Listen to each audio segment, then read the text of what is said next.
dia mengatakan sesuatu yang samar-samar, sesuatu yang tidak tegas, ya. Tidak ada dia mengatakan di satu video pun juga bahwa pendeta Gilbert itu sesat. Tidak ada. Nah, ini saudara-saudara berbicara tentang ada orang-orang yang tidak bisa membedakan antara hubungan pertemanan, persahabatan di dalam melayani Tuhan, pekerjaan Tuhan, dengan mengkritisi ajaran seseorang atau sesuatu yang benar-benar menyimpang dari kebenaran. Saudara lihat komentar-komentar aja.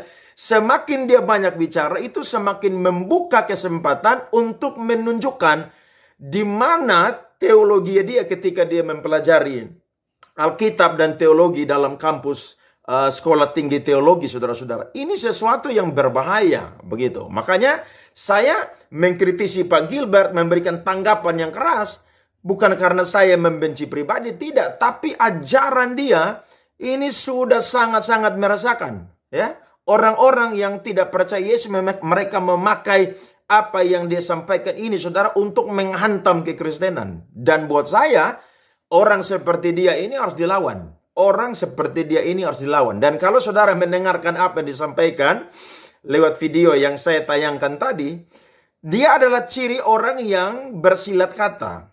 Kalau dia mengatakan bahwa saya tidak perlu menjelaskan, emangnya anak SD lagi. Nah, kalau saudara baca dia punya jawaban kepada Richard Lee, dia berkata Tuhan itu ada berapa? Tuhan satu. Agama tuh ada berapa? Agama ada banyak, tapi hanya berbeda penafsiran. Emangnya surga ada coupling? Saudara bisa bayangkan, ketika dia ngomong di podcast seperti demikian, tetapi ketika dia ngomong ya obrolan dengan pendeta Mel Atok, justru dia mengatakan sesuatu yang berbeda. Nah, ini adalah ciri dari nabi palsu, saudara. Assalamualaikum warahmatullahi wabarakatuh. Berjumpa lagi dengan Detektif Jadi HMC ya, channel yang akan membongkar segala tipu daya para Polikarpus. Kita tahu Pendeta Gilbert Lumondong sedang diserang habis-habisan oleh banyak sekali para pendeta, para pengajar di kekristenan, dan tentu saja orang Kristen sendiri itu menyerang habis-habisan Pendeta Gilbert Lumondong. Dan ini mulai nih teman-teman, mulai bermunculan para pembela Pendeta Gilbert, yang tentu saja itu berasal dari kalangan teman-teman Pendeta Gilbert. Salah satunya siapa? Pendeta Mel Atok, teman-teman.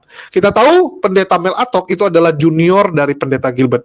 Bahkan Pendeta Mel Atok terang-terangan mengatakan banyak belajar dari seniornya satu ini. Kita tahu Pendeta Gilbert dianggap sebagai panutan oleh banyak pendeta-pendeta muda. Dianggap dialah role model, contoh dari kesuksesan seorang pendeta, baik dari dunia pelayanan maupun dunia perpuluhannya, kan gitu. Jadi Gilbert ini dianggap sebagai sosok yang luar biasa, sosok pendeta yang berhasil, baik dari pelayanan maupun pendapatan. Kita tahu bagaimana suksesnya, kaya rayanya Pendeta Gilbert. Bahkan seperti yang saya sampaikan, kalau kalian search 5 pendeta paling terkenal, Gilbert selalu masuk. Kalian search juga pendeta paling kaya di Indonesia, Gilbert selalu masuk juga, teman-teman. Salah satu yang sering masuk sebagai pendeta terkaya di Indonesia. Ya wajar lah, jemaatnya banyak. Dan jemaatnya juga bukan orang kaleng-kaleng.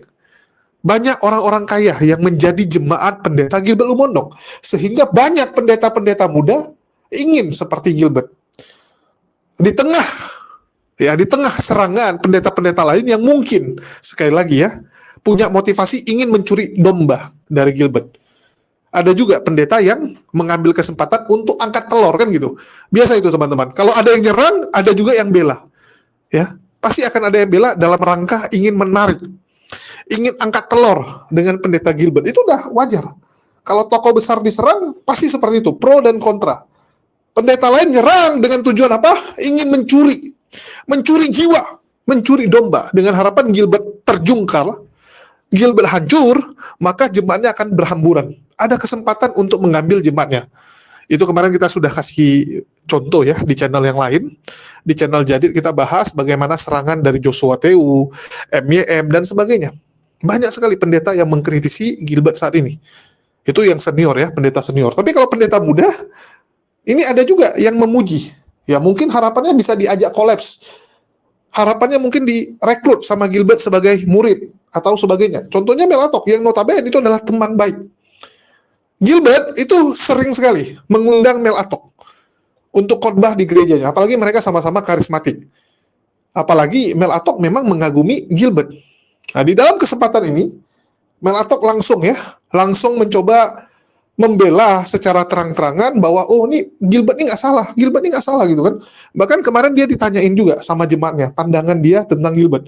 Dia bilang Gilbert tuh punya pemikiran sendiri, kita nggak boleh menuduh dia begini-begini. Dia membela ya. Jadi memang hal seperti ini lumrah teman-teman. Pasti akan ada pembela-pembela Gilbert. Nggak mungkin kan semua nyerang dia. Pasti akan ada teman-temannya. Pasti akan ada junior-juniornya yang melihat ini kesempatan untuk dekat dengan seorang Gilbert Lumondong. Ini kesempatan nih untuk membantu supaya Gilbert juga hutang budi kan gitu. Gilbertnya bisa hutang budi. Nah, itu yang dilakukan oleh pendeta Mel Atok menurut Pastor Andre Saleh. Ya, bukan menurut saya nih teman-teman. Jadi yang saya sampaikan ini apa yang disampaikan oleh seorang pendeta yang bernama Andre Saleh. Beliau adalah pendeta di gereja GBI. Langsung nih, GBI teman-teman. Satu sinode dengan Gilbert. Di mana Andre Saleh bilang, ini Mel Atok ini cari aman. Mel Atok ini nggak bisa mengkritisi gara-gara hubungan pertemanan. Ini pendeta yang nggak benar. Seharusnya kita sebagai pendeta, ya kita kritisi dong kalau orang tersebut salah. Ngapain harus segan-segan? Kalau orangnya ngajar salah, apalagi ini sudah ular beludak, ya harus dihajar supaya tidak menyesatkan orang Kristen. Menurut pendeta Andre Saleh, bukan malah kamu bela, bukan malah kamu ya bantu klarifikasi mentang-mentang teman gitu. Kamu harus bedakan antara pertemanan dengan pelayanan. Sebagai teman oke. Tapi di satu sisi kamu ini pendeta, ya, Mel Atoknya ini pendeta, nggak pantas kamu untuk membela seperti itu. Menurut Andre Saleh. Sekali lagi ini menurut orang, bukan saya teman-teman. Ya, jangan kalian ngamu ke saya, jangan kejangnya ke saya. Kita dengarkan dulu nih pemaparan seorang pendeta dari GBI yang bernama Andre Saleh. Shalom, saudara berkati oleh Tuhan Yesus. Salam jumpa dalam kasih Kristus. Satu kesempatan luar biasa. Saya ketemu orang tua, senior, hamba Tuhan, Pastor Gilbert. Salam Bapak. Kalau ngomong Pastor Gilbert hari-hari ini tuh kayaknya orang di mana gitu ya. Masih Kristen. Masih suka babi ya. Masih suka babi, masih. Bapak, ini saya sebagai adik, sebagai anak, saya bersyukur ketemu Bapak. Dan mungkin melalui kesempatan ini Bapak, beberapa waktu video Bapak cukup viral dan mungkin banyak orang yang salah mengerti Bapak.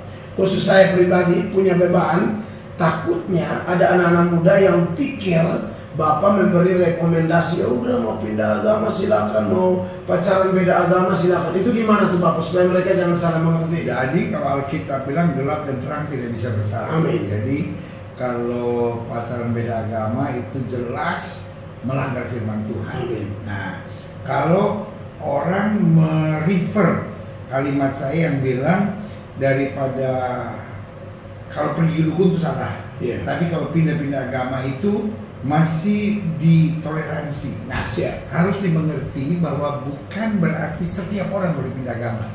Tetapi ini buat orang, maaf saya pakai istilah ini, orang stres.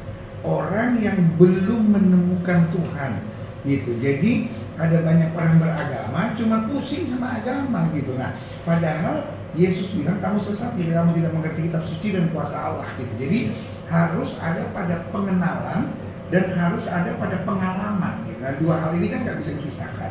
Nah, ada banyak orang beragama, kenapa dia pindah gitu? Kalau diperhatikan dari podcast itu saya berkali-kali bilang orang pindah itu karena nggak mengenal Tuhan. Orang pindah itu karena belum ketemu Tuhan. Orang pindah itu karena belum ngalamin Tuhan. Jadi kan Ada satu video baru dari pendeta Mel Atok yang berjumpa dengan pendeta Gilbert dan langsung menemukan alasan dan juga latar belakang dari apa yang sudah disampaikan oleh pendeta Gilbert Lumondong. Saya baru saja menontonnya dan saya terheran-heran. Kenapa? Karena pendeta Mel Atok hanya manggut-manggut mendengarkan apa yang disampaikan oleh pendeta Gilbert Lumondong. Padahal itu adalah kesempatan bagi dia untuk mengkritisi apa yang sudah disampaikan oleh pendeta Gilbert Lumoindong. Saya coba mengecek video-video dia karena Pak Mel ini adalah pendeta yang sangat-sangat cepat untuk memberikan komentar kepada ajaran-ajaran sesat dan juga pendeta-pendeta yang menyimpang. Kalau saudara yang mengikuti YouTube-nya dia atau yang subscriber dia, pasti saudara sudah tahu ya bagaimana semua ya. Bahkan saya pernah dikirimi satu video dari seorang anak muda Kristen yang ada di kota Kupang, di mana dia pernah mengkritisi Atta Halilintar, saudara-saudara. Bisa dibayangkan, orang yang bukan Kristen, orang yang ingin mengirimkan rudal atau apa kek waktu itu, saya sudah lupa saudara-saudara, tapi dikritisi. Tapi akhirnya dikritisi balik dan juga ditanggapi oleh Atta Halilintar sehingga dia menanggapinya. Dan masih banyak lagi kalau saudara-saudara perhatikan ya, dia sudah menggunakan YouTube ini bertahun-tahun. Dan saya waktu mencoba mencari video-video tanggapan untuk pendeta Gilbert, baik yang ada di radio, ada orang yang bertanya, maka jawaban dia adalah Pak Gilbert punya kerangka berpikir sendiri. Nah, padahal waktu itu orang bertanya, akhirnya dia menggiring kepada Dr. Richard Lee. Kemudian saya dikirimi videonya oleh beberapa orang dan melihat videonya, ternyata dia mengatakan sesuatu yang samar-samar, sesuatu yang tidak tegas ya. Tidak ada dia mengatakan di satu video pun juga bahwa pendeta Gilbert itu sesat. Tidak ada. Nah, ini saudara-saudara berbicara tentang ada orang-orang yang tidak bisa membedakan antara hubungan pertemanan, persahabatan di dalam melayani Tuhan, pekerjaan Tuhan, dengan mengkritisi ajaran seseorang atau sesuatu yang benar-benar menyimpang dari kebenaran. Saya sendiri adalah pendeta yang tidak terlalu dekat dengan Pak Mel, tapi kami satu kota melayani di Kupang dan kami pernah berkenalan dan ketika berjumpa pasti kami bersalaman. Dan saya memberikan tanggapan ini sekali lagi bukan untuk menjatuhkan pendeta Mel Atok, tapi sangat disayangkan. Kenapa? Karena saya sendiri adalah pendeta Gereja Bethel Indonesia. Kalau lebih memilih untuk mencari aman, maka saya harus mencari aman.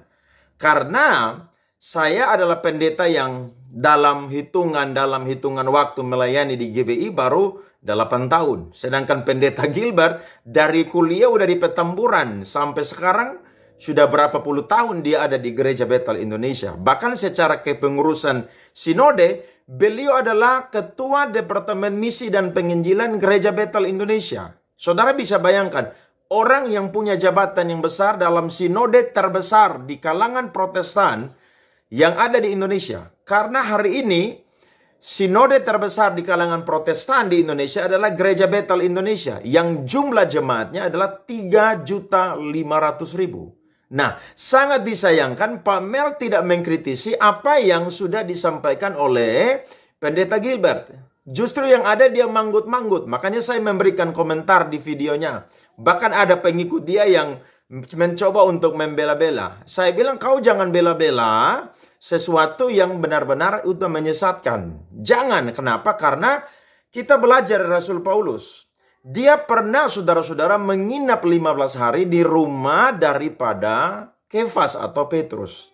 Tetapi saudara-saudara, waktu dia menemukan Petrus itu bersikap munafik, maka dia tidak segan-segan untuk menegur bahwa sikap tingkah laku daripada Simon Petrus itu menjadi batu sandungan, tidak menjadi berkat. Saya baca buat saudara-saudara ya, firman Tuhan ini Galatia pasal yang kedua.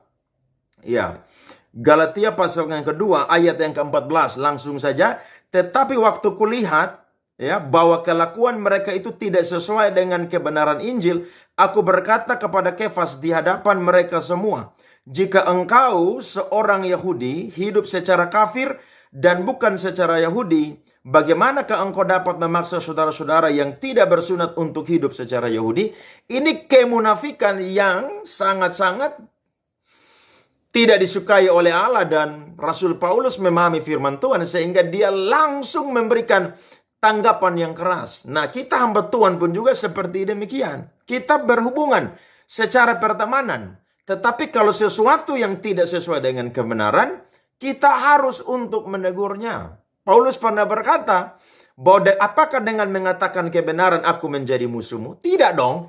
Kita mengatakan kebenaran artinya sesuai dengan apa yang Alkitab itu tegaskan, ajarkan. Kalau salah, ya salah. Kalau tidak, ya tidak. Begitu. Jadi menurut saya, teman saya Pak Mel ini harusnya memakai kesempatan itu untuk menggali dan juga untuk mengkritisi. Ya, karena Pak Gilbert ini semakin dia berbicara, saudara-saudara, ini semakin blunder, saudara-saudara. Makanya saudara lihat komentar-komentar aja.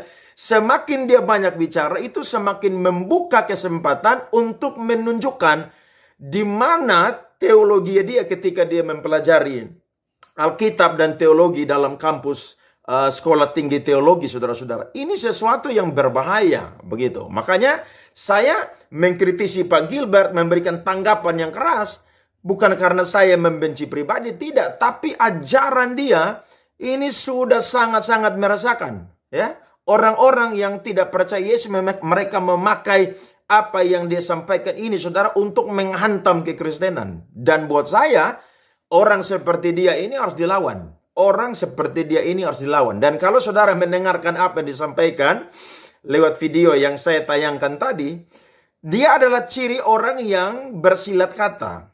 Kalau dia mengatakan bahwa saya tidak perlu menjelaskan, emangnya anak SD lagi. Nah, kalau saudara baca dia punya jawaban kepada Richard Lee, dia berkata Tuhan itu ada berapa? Tuhan satu. Agama tuh ada berapa? Agama ada banyak, tapi hanya berbeda penafsiran. Emangnya surga ada coupling? Saudara bisa bayangkan, ketika dia ngomong di podcast seperti demikian, tetapi ketika dia ngomong ya obrolan dengan pendeta Mel Atok, justru dia mengatakan sesuatu yang berbeda. Nah, ini adalah ciri dari nabi palsu, saudara. Saya buka buat saudara ya firman Tuhan. 1 Timotius pasal yang ke-6. Dari ayat yang ke-2b. Ajarkanlah dan nasihatkanlah semuanya ini. Jika seseorang mengajarkan ajaran lain dan tidak menurut perkataan sehat, yakni perkataan Tuhan kita Yesus Kristus, dan tidak menurut ajaran yang sesuai dengan ibadah kita, ia adalah seorang yang berlagak tahu padahal tidak tahu apa-apa. Penyakitnya ialah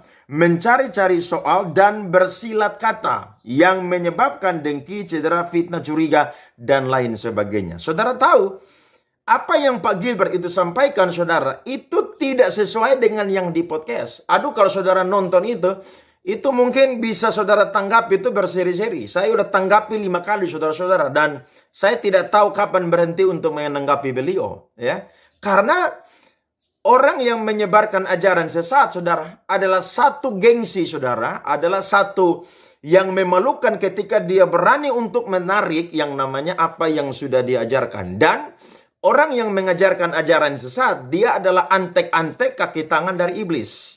Ya, ketika iblis itu menaburkan yang namanya ilalang di tengah gandum, dia pergi, dia tidak bertanggung jawab. Nah, itu ciri dari para nabi palsu. Mereka itu pandai bersilat kata, tapi sebenarnya tidak tahu apa-apa. Nah, kalau saya mengkritisi, menambahkan bagian yang kedua, Pak Gilbert itu mengatakan bahwa orang yang diselamatkan adalah orang yang dipilih Tuhan. Nah, dia memakai, saudara-saudara, Matius pasal 11 ayatnya yang ke-27. Coba kita lihat firman Tuhan ini ya. Semua telah diserahkan kepadaku oleh Bapakku, dan tidak seorang pun mengenal anak selain Bapa, dan tidak seorang pun mengenal Bapa selain anak, dan orang yang kepadanya anak itu berkenan kepadanya. Saudara perhatikan, dia di podcastnya Richard Lee tidak memakai ayat ini. Padahal Richard Lee bertanya dari sudut pandang dia sebagai Kristen dan pendeta. Nah, di percakapan ini dia menggunakan ayat ini. Pertanyaannya, apakah ayat itu berhenti hanya sampai di situ? Oh, tidak dong. Ayat ini, saudara-saudara, dilanjutkan di ayat yang ke-28. Marilah kepadaku semua yang letih lesu dan berbeban berat. Aku akan memberikan kelegaan kepadamu. Nah, orang yang Tuhan pilih dalam konteks firman yang Pak Gilbert itu angkat adalah orang yang mau datang kepada Kristus. Tidak ada seorang pun yang Tuhan pilih dia dan dia tidak mau datang kepada Kristus. Sehingga waktu Yesus mengatakan firman Tuhan ini, saudara-saudara, itu berkaitan dengan yang namanya ayat-ayat sebelumnya. Yesus itu, saudara, mengecam beberapa kota. Di situ ada yang namanya Betsaida, di situ ada yang namanya Korasim, di situ juga ada yang namanya Kapernaum. Kota-kota ini banyak sekali mujizat terjadi, tapi mereka tidak bertobat. Nah, Yesus, saudara, menggiring mereka untuk supaya mereka itu bertobat. Dan kunci untuk bertobat, percaya Yesus dan diselamatkan adalah datang kepada Yesus. Jadi tidak hanya berhenti di ayat 27. Di ayat 28 itu, saudara-saudara, dilanjutkan. Sehingga ada satu kata yang menarik di situ adalah kata kelegaan. Nah, kata kelegaan di situ, saudara, menggunakan kata Yunani anapauzo. Anapauzo adalah beristirahat atau menemukan kelegaan. Secara harfiah adalah orang yang sejenak berhenti atau jeda dari tugasnya untuk menemukan kelegaan. Nah, secara agama, Yesus bicara dalam konteks pada waktu itu adalah kelegaan hanya dapat ditemukan di dalam Tuhan, yakni hidup beriman kepada Tuhan. Nah, Tuhan siapa yang dimaksud dalam ayat ini? Yang dimaksud di sini adalah Tuhan Yesus Kristus. Sehingga orang akan diselamatkan ketika dia percaya kepada Yesus Kristus. Itulah orang-orang yang dipilih oleh Tuhan. Bukan orang-orang yang meninggalkan kekristenan pindah agama. Orang-orang yang seenaknya keluar masuk Kristen. Tidak ada. Pak Gilbert mengatakan di podcast, ya dia sedang mencari. Ya, mungkin di agama sebelumnya dia belum menemukan. Di luar Yesus binasa. Tidak ada keselamatan ya di luar Tuhan Yesus Kristus. Keselamatan hanya ada di dalam Yesus Kristus ya. Jadi saya waktu mendengarkan beliau ini ngomong lagi ya bersama dengan Pak Mel, dia semakin blunder, saudara-saudara. Makanya netizen itu komen, semakin dia banyak bicara, dia semakin blunder. Harusnya dia sebagai pendeta itu rendah hati. Harus rendah hati untuk minta maaf ya. Bahkan saya dengarkan podcast daripada pendeta Joshua Teguh, harusnya GBI mensidang dia ya live, dia harus memberikan permintaan maaf kepada orang-orang Kristen secara live di YouTube, saudara-saudara. Nah, itu baru hamba Tuhan yang sejati ya. Kalau hamba Tuhan hanya cuap-cuap, ngomong pandai bersilat kata, ya itu kategorinya nabi palsu. Udah ngomong sesuatu yang sesat, masa mau bela-bela diri lagi ya. Jadi sangat disayangkan ya. Menurut saya kesempatan yang ada harusnya dipakai oleh pendeta Mel untuk menegur beliau ya. Kalau beliau untuk kesempatan mungkin dalam satu sidang di kalangan Sinode Gereja Bethel Indonesia, dan saya kalau berjumpa dengan beliau, saya janji saya akan bertemu dengan Pak Gilbert dan akan mengatakan bahwa Pak Gilbert sudah mengajarkan ajaran sesat. Saudara percaya aja. Saudara pegang perkataan saya, kalau ada di satu momen di sidang Gereja Bethel Indonesia dan saya berjumpa dengan dia, saya akan mengkritisi semua yang sudah dia sampaikan. Ya, kalau sekarang mungkin lewat media sosial, tapi nanti kalau saya bertemu, saya tidak akan tanggung-tanggung. Ya, saya tidak benci pribadinya, tapi saya membenci ajarannya. Karena memang ajaran yang sesat dibenci oleh Allah. Nabi palsu tempatnya itu bukan ada di sorga, tapi nabi palsu tempatnya ada di neraka. Dan memang ya, video Mel Atok yang klarifikasi bersama Gilbert ini banyak sekali dihujat oleh para teman-teman kita Kristen yang mengatakan mereka kecewa dengan sikap dari Mel Atok. Dianggap Mel Atok ini tulang lunak, teman-teman ya. Dianggap bahwa Mel Atok ini pelin-pelan. Dianggap Mel Atok ini tidak mencerminkan seorang pengajar Kristen yang benar. Karena pengajar Kristen itu harus berani mengkritisi, walaupun itu teman sendiri. Walaupun itu saudara sendiri. Kalau salah, ya katakan salah. Jangan takut-takut, jangan ragu-ragu hanya karena ini teman, gak enakan dan sebagainya. Ini bukan sedang pertemanan seperti itu, teman-teman. Ini masalahnya dia mengajarkan sesuatu yang salah, mengajarkan hal yang sangat menyesatkan orang. Ya, menyesatkan karena nggak sesuai dengan ajaran Kristen, dan ini bisa membuat kekristenan tambah jelek di masyarakat, bisa nggak laku kan gitu, kasarnya kekristenan bisa nggak laku nanti dijual kalau seperti ini, karena nggak ada spesialnya lagi. Kan selama ini spesialnya Kristen karena menjamin orang masuk surga, ada jaminan keselamatan dalam kekristenan, itu yang dijual. Tiba-tiba dibilang orang Islam masuk surga, loh nggak ada lagi dong spesialnya. Terus dibilang nggak semua orang Kristen masuk surga, banyak masuk neraka, loh ini gimana gitu. Murtadin udah setengah mati promosikan. Pendeta-pendeta sudah setengah mati mempromosikan hanya Kristen satu-satunya yang masuk surga. Coba lihat kesaksian Murtadin. Coba lihat tawaran dari misionaris kepada umat muslim. Hanya Kristen yang menjamin. Islam insya Allah, mudah-mudahan. Kan begitu. Tiba-tiba Gilbert bilang enggak. Salah itu semua orang. Nah, ini kan bahaya. Dikatakan bahwa Gilbert ini ya ular beludak kalau begitu. Di depan Dr. Richard, di depan umat muslim ngomongnya begini. Di belakang ngomongnya beda lagi. Di gereja kepada jemaat dia bilang, oh kita pede kok, kita semangat gitu. Loh kalau gitu kenapa di depan umat muslim kamu nggak ngomong gitu? Takut kamu, takut. Kan gitu. Persepsinya adalah, oh dia ketakutan. Masih ada trauma dari kasus tahun lalu. Kan gitu. Nggak berani dia mengkritisi Islam, takut. Takut dilaporkan dan sebagainya. Ya kalau takut, ya mending jangan bahas. Mending jangan bahas, daripada kamu bahas, kamu blunder. Kan gitu. Semakin dia banyak bicara, dia makin banyak blunder dalam pengajarannya. Menurut Pastor Andre Saleh, kalian dengar sendiri. Ini blunder yang sangat besar. Blunder yang membuat Kristen bisa dianggap sebagai agama yang pelin-pelan. Apalagi kamu public figure. Kalau kamu orang biasa masih oke lah. Kamu pendeta biasa, pendeta kecil, oke lah. Kamu pendeta besar. Ya bukan badannya aja yang besar ya, kita harus akui. Selain badannya yang besar, jemaatnya juga besar. Belum lagi dia adalah salah satu public figure, teman-teman. Artinya kamu ngomong di depan publik itu mewakili kekristenan. Suka tidak suka, kamu mewakili kekristenan. Kecuali dari awal dia ngomong, oh ini ajaran saya pribadi ya, nggak ada hubungan dengan Kristen, ini ajaran saya pribadi. Itu masih oke lah. Ini kan enggak.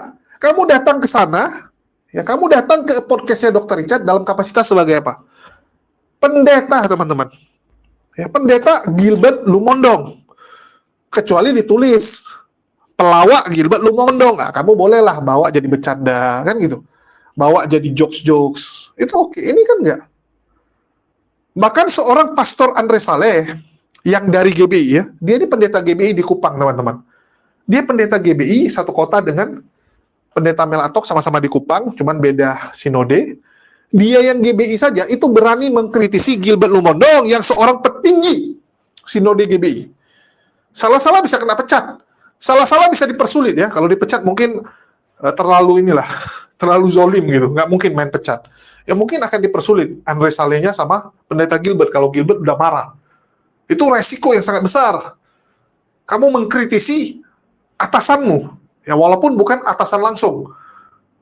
Kalian bisa bayangkan, kalian kerja di satu perusahaan, kalian kritisi atasan yang ada di perusahaan itu, petinggi yang ada di perusahaan tersebut. Bisa resiko serangan balik, kan? Resiko. Tapi pendeta Andre Saleh berani. Kenapa Mel Atok nggak berani, yang orang luar?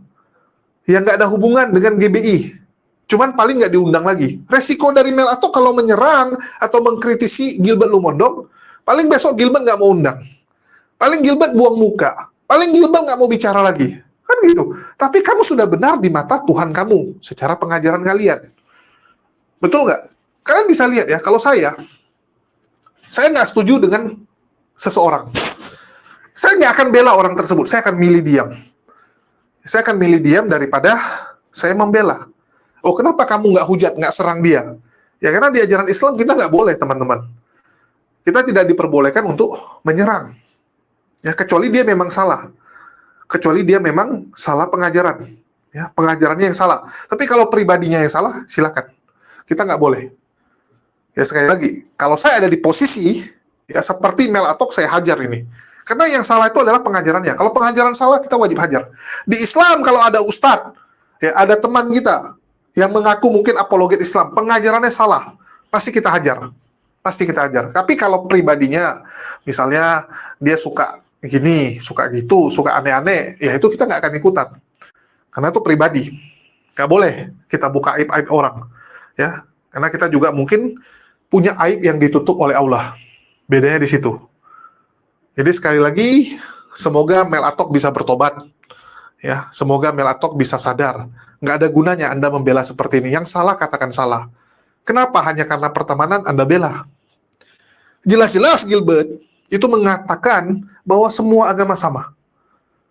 Itu nggak boleh, teman-teman. Kalau Anda ateis, Anda orang umum, jemaat umum, masih oke. Ini Anda pendeta besar. Masa Anda bilang semua agama sama? Kami aja umat muslim, coba cek, ada nggak umat muslim yang berani ngomong gitu? Enggak. Itu sesat. Kita di Islam harus pede mengatakan hanya Islam satu-satunya yang benar. Kami umat Islam pede. Hanya Islam yang benar, agama lain salah. Sekali lagi, itu dari pandangan kami. Agama lain neraka, karena dia nggak punya tiket. Dia nggak punya tiket untuk ikut ujian. Dia pasti nggak lewat. Dia pasti nggak lulus. Sedangkan dia punya tiket aja, salah-salah nggak lewat. Ada yang nggak lewat, kan gitu. Apalagi yang nggak punya tiket. Pasti tempatnya kerak neraka. Kami pede. Kami pede mengutarakan itu, kami pede menyampaikan itu. Dan sekali lagi, harusnya Mel Atok menggunakan momen tersebut untuk mengkritisi, untuk menasihati Gilbert. Bukan karena dia senior, maka dia nggak pernah salah. Bukan gitu, teman-teman. Kita nggak pungkiri ya, manusia itu naik turun. Orang yang waktu masa mudanya luar biasa, bijaksana, seorang pemuka agama yang hebat, bisa jadi di masa tuanya dia blunder, dia bisa melakukan kesalahan seperti Gilbert ini. Jadi saat dia sedang jatuh, sudah seyogianya kita sebagai teman, ya kalau memang kita sayang sama dia, kita kritisi dong. Kita kritisi. Saya saja sering ya, di belakang itu nasihati teman-teman. Saya nasihati, ada beberapa, saya bilang, ya mungkin kurang tidur ya. Saya bilang, Bang, saya lihat kok belakangan marah-marah terus. Mungkin karena kurang tidur tuh, kurang istirahat. Terlalu banyak debat-debat. Kurangi gitu. Terus saya bilangin juga, kayak misalnya nih kemarin lagi puasa, udahlah nggak usah debat selama puasa. Saya bilang ke beberapa teman, itulah kenapa selama puasa saya sama sekali nggak nyentuh yang namanya TikTok. Saya nggak sentuh TikTok yang akun untuk diskusi. Saya sentuh akun saya pribadi untuk scroll-scroll, untuk lihat-lihat video. Tapi saya nggak mau nonton debat. Nggak mau nonton sama sekali saya. Silakan kalian cek, ada nggak saya muncul selama puasa? Nggak ada, teman-teman. Bahkan untuk say hello pun saya nggak. Kenapa? Saya hindari. Karena saya tahu, ya bulan puasa ini momen kita untuk mendekatkan diri kepada Allah, bukan kita malah mencobai diri kita untuk menonton hujatan-hujatan Polycarpus ini. Enggak, saya nggak mau. Itulah saya bilang, kita tuh harus bisa menempatkan diri kita, dan kita harus tahu bagaimana kita untuk menasihati orang-orang yang kita sayangi, dalam rangka supaya mereka jangan jatuh ke dalam jurang ya, bukan ingin mencuri domba. Kalau memang motivasinya curi domba, ya nggak benar. Dan itu bisa kelihatan. Dari penyampaiannya kan kelihatan, ini orang motivasinya ingin nasihati Gilbert, ya supaya Gilbert kembali ke jalan yang benar, atau hanya ingin mencuri dombanya Gilbert. Kan bisa kelihatan. Bisa tahu. Bisa tahu, teman-teman. Jadi sekali lagi, ya kalian yang nilai sendirilah. Kalau saya cuma tampilkan, dan untuk hal ini, saya acungkan jempol untuk Andre Saleh yang berani. Bahkan kalau bisa, Anda ini kan GBI. Ya, Anda ini dari GBI, kalau bisa Anda surati dong.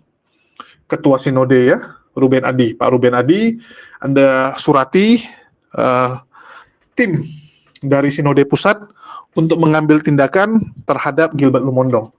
Karena kalau saya lihat ini kan GBI kebanyakan tidur nih kalau menyangkut Gilbert. Ya, kebanyakan takutnya, nggak berani, nggak enak gitu. Karena ini senior, ini pendeta besar. Entah kenapa kalau pendeta besar tuh agak takut mereka. Nah, saya harap Andre Saleh berani untuk menyurati GBI agar speak up, agar angkat suara untuk hal ini. Mungkin itu aja dari saya. Makasih nih buat teman-teman semua yang udah nyimak, dan sekali lagi ya, ini channel yang berbeda. Detektif Jadid HMC akan menampilkan konten-konten yang tidak sama dengan Jadid HMC maupun HMC News.